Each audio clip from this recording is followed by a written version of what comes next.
वर्ग 6 के प्यारे प्यारे बच्चों, शुभ आशीर्वाद। आज हम लोग अपने हिंदी पाठ्य पुस्तक का चौथा लेसन जो गुरु दक्षिणा है उसको पढ़ेंगे।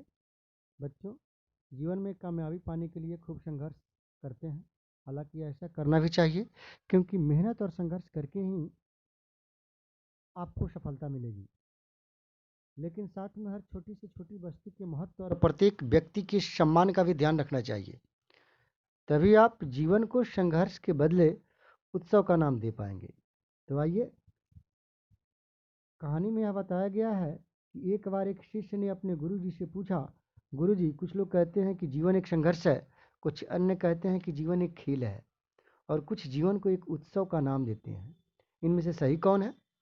गुरुजी उत्तर दिए, जिन्हें गुरु नहीं मिला उनके लिए जीवन संघर्ष है, जिन्हें गुरु मिल गया उनका जीवन एक खेल है, और जो लोग गुरु द्वारा बताए गए मार्ग पर चलने लगते हैं वे ही जीवन को एक उत्सव का नाम देते हैं। यह उत्तर सुनते ही शिष्य पूरी तरह से संतुष्ट हुए, कुछ नहीं हुए। जब गुरुजी को इस बात का पता चला तो वे कहने लगे, चलो मैं तुम्हें एक कहानी सुनाता हूँ, ध्यान से सुनो। एक बार की बात है, किसी गुरुकुल में 3 शिष्यों ने अपनी शिक्षा दीक्षा पूरी करने पर अपने गुरुजी से प्रार्थना की कि गुरुजी, आप गुरु दक्षिणा में मांगिए क्या चाहिए। गुरुजी मुस्काए और कहे कि ठीक है, मुझे तुम तीनों 3 थैला भर कर सूखी पत्तियां लाओ। बच्चे बहुत खुश हुए। बच्चे निकल पड़ते हैं सूखी पत्तियों की खोज में। जंगल में जाते हैं, देखते हैं कि जंगल में थोड़ी सी भी पत्ती नहीं है, क्योंकि उसको किसी के द्वारा साफ कर दिया गया है, पत्ते बाहर करके ले जाए गए हैं। वह बच्चा सब आगे बढ़ता है, एक किसान के पास जाता है। वह किसान से कहता है कि एक थैला सूखी पत्ती दे। किसान कहता है कि नहीं, मेरे पास तो नहीं है, जो था उसको हम ईंधन के रूप में इस्तेमाल कर लिए हैं।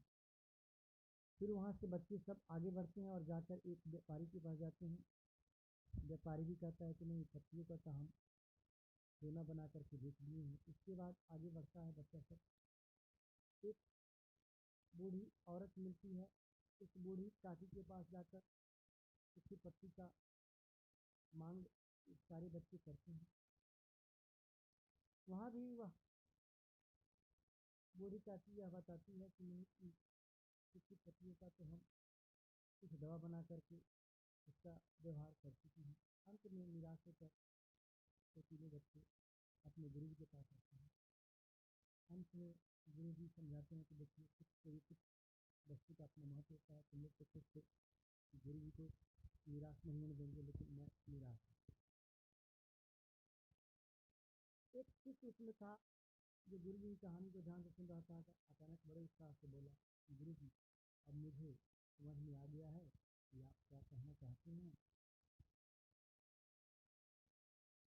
जब आसानी से मिलने वाली सूखी पत्तियां ही बेकार नहीं होती है, तो फिर हम कैसे किसी वस्तु या व्यक्ति का छोटा मानकर उसका अपमान कर सकते हैं। सही का अपना महत्व होता है। गुरु जी बोले, हाँ पुत्र, मेरे कहने का यही मतलब है। सद्भावना, सहानुभूति और सहनशीलता का भाव पैदा हो और हमारा जीवन संघर्ष के बदले उत्सव बन सके। अब शिष्य अपने गुरु जी द्वारा बताई गई बातों से पूरी तरह कर। तो बच्चों, इस कहानी को भी आप लोग अपने पाठ्य पुस्तक में अवश्य पढ़ेंगे, और पढ़ने के बाद सोचिए और बताइए। मौखिक प्रश्न है, लिखित प्रश्न भी है, अति लघुत्तरीय प्रश्न है, लघुत्तरीय प्रश्न है। सबों को फेयर के रूप में आपको कॉपी पर बनाना होगा, और बनाने के बाद जब भी विद्यालय खुलेगा हम लोग उस पर पढ़ेंगे और सही करेंगे। तब तक के लिए बच्चों, धन्यवाद।